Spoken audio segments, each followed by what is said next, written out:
4 paper पढ़े थे जो कि 100 अंक निर्धारित थे। इस बार एमए फाइनल में कुल 5 पेपर होंगे, जिनमें से 3 पेपर वैकल्पिक हैं, जिन्हें हम कोई भी ग्रुप लेकर पढ़ सकते हैं।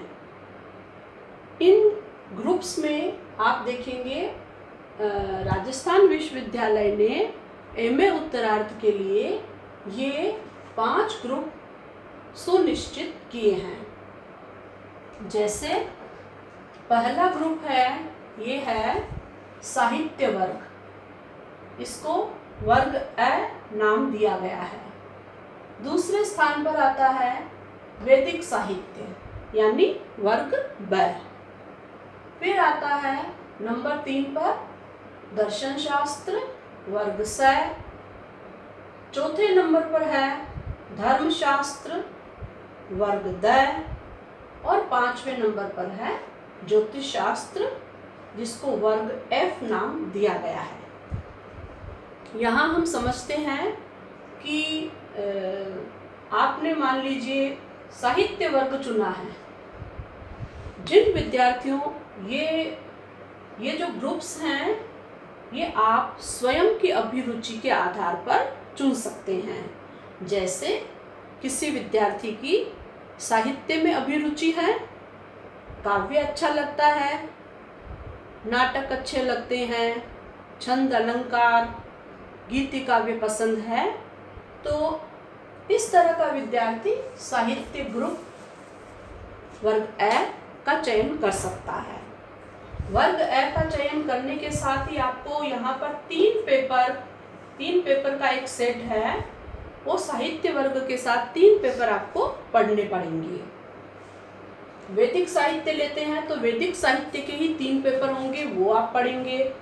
दर्शन शास्त्र यानी कि प्रत्येक ग्रुप में 3 पेपर का एक सेट होगा, वो आप वैकल्पिक प्रश्न पत्र के आधार पर पढ़ेंगे।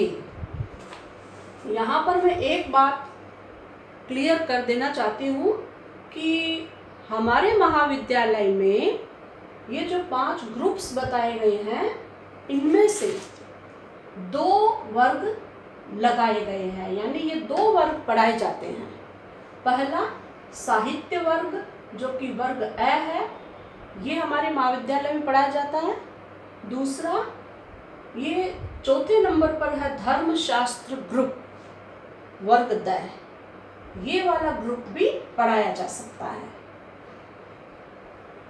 तो इनमें से कोई एक आप पेपर एक ग्रुप का चयन करेंगे।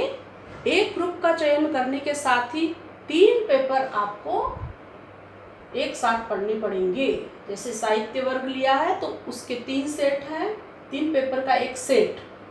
धर्मशास्त्र लेते हैं तो धर्मशास्त्र ग्रुप के 3 पेपर आप पढ़ेंगे। फिर बचते हैं 2, जैसा कि मैंने जिक्र किया था कि एमए उत्तरार्ध में 5 पेपर होते हैं। 3 पेपर तो इनमें से आपके लिए हो गया है निर्धारित। अब जो 2 पेपर हैं, यानी चौथा पेपर और 5वां पेपर, दोनों के दोनों पेपर हैं वो अनिवार्य हैं, कंपल्सरी हैं। वो सभी विद्यार्थियों को समान रूप से पढ़ने पड़ेंगे। इस प्रकार ये 5 पेपर 100 नंबर के निर्धारित किए गए हैं।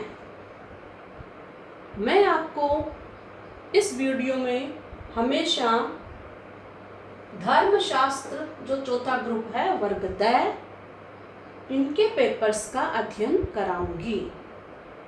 अब हम धर्मशास्त्र के कौन से पेपर हैं, जो मैंने अभी जिक्र किया था कि आपको 3 पेपर का एक सेट पढ़ना पड़ेगा। साहित्य वर्ग लेते हैं तो उसके 3 पेपर हैं अलग अलग, वो ऑटोमेटिकली आप पढ़ेंगे। धर्मशास्त्र के भी ऐसे ही 3 पेपर्स का एक सेट है। तो हम इस क्लास में हमेशा धर्मशास्त्र वर्ग द के पेपर्स का अध्ययन करेंगे। अब डी ग्रुप के 3 पेपर हैं, जहां पर हम आप इस बोर्ड पे नज़र डालेंगे।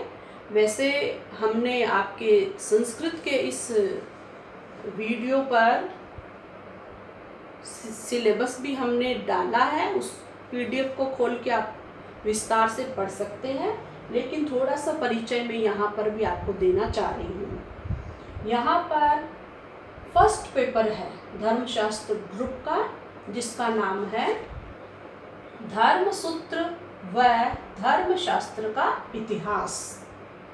इस पेपर में पुस्तकें कौन कौन सी होंगी? यहाँ पर 2 पुस्तकें आपको पढ़नी होंगी। पहली पुस्तक है गौतम धर्म सूत्र। ये पुस्तक 75 अंक की है। इसके बाद में दूसरी पुस्तक है, वो है धर्मशास्त्र का इतिहास। यह पुस्तक 25 अंक के लिए निर्धारित की गई है। इस प्रकार ये 100 नंबर का ये पेपर हो जाता है। साथ के साथ हम जान लेंगे कि ये जो गौतम धर्म सूत्र है किन किन राइटर्स की उपलब्ध है। ये आपको मार्केट में इजीली मिलेगी। उमेश चंद्र पांडे ये इसके लेखक हैं। अब दूसरी पुस्तक है धर्मशास्त्र का इतिहास। इसके राइटर कौन है? Doctor PV Kane. इस प्रकार से ये हमने एक फर्स्ट पेपर की जानकारी हासिल की है। अब आता है आपका सेकंड पेपर। सेकंड पेपर का नाम है स्मृति शास्त्र। अब स्मृति शास्त्र के पेपर में क्या क्या है? इसमें भी 3 पुस्तकें आपको पढ़नी पड़ेंगी। पहली पुस्तक का नाम है मनुस्मृति, जिसका नाम आपने अवश्य ही सुना होगा। मनुस्मृति के आपको अध्याय पढ़ने पड़ेंगे 3रे अध्याय से लेकर 6ठे अध्याय तक, यानी कि 4 अध्याय मनुस्मृति के आपके सिलेबस में लगाए गए हैं। और ये मनुस्मृति 50 अंक के लिए निर्धारित की गई है।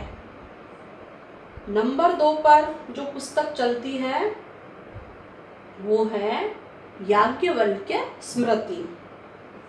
याज्ञवल्क्य स्मृति के कौन कौन से चैप्टर हैं? देखिए,